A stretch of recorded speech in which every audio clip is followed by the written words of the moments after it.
इन 6 सुखों का पिछले जन्म से है नाता। वर्तमान में जो हमें सुख दुख मिल रहे हैं वो पिछले जन्म के कर्म के आधार पर तय किए जाता है। पिछले जन्म के कर्म के हिसाब से वर्तमान में गर्भ के समय ही आपकी तकदीर लिख दी जाती है। चाणक्य नीति भी यही कहती है कि पिछले जन्म के पुण्य की वजह से हमें कुछ खास चीजें वर्तमान जीवन में जरूर मिलती हैं। चाणक्य नीति के दूसरे अध्याय के दूसरे ही श्लोक में आचार्य चाणक्य ने 6 तरह के सुख बताए हैं जो हर किसी को नहीं मिलते। आइए जानते हैं कौन से हैं वो 6 तरह के सुख। भोजन। इस श्लोक के माध्यम से चाणक्य ने बताया है कि अच्छा खाना मिलना बेहतर जिंदगी की निशानी होती है। भाग्यशाली लोगों को ही अच्छा भोजन नसीब होता है। जिस वक्त जो खाने का मन हो और वो मिल जाए तो इससे बड़ा सुख नहीं हो सकता। पाचन शक्ति।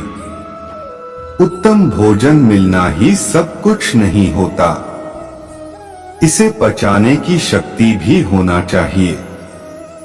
कई बार हमें अच्छा खाना तो मिल जाता है लेकिन चाहकर भी हम उसे खा नहीं पाते।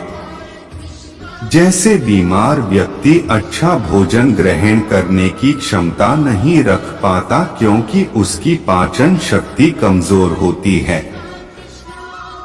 वो लोग भाग्यशाली होते हैं जिनमें खाने के साथ पचाने की क्षमता होती है। जीवन साथी। वर्तमान जीवन में गुणवान जीवन साथी मिलना सबसे बड़ा सुख है।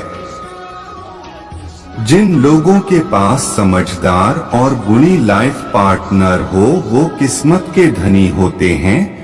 शास्त्रों में कहा गया है कि पिछले जन्म में स्त्री का अपमान करने वालों का दाम्पत्य जीवन हमेशा कष्ट में होता है।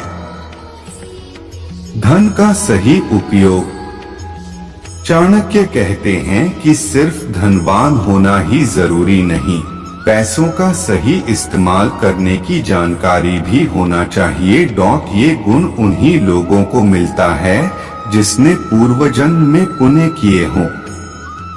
काम।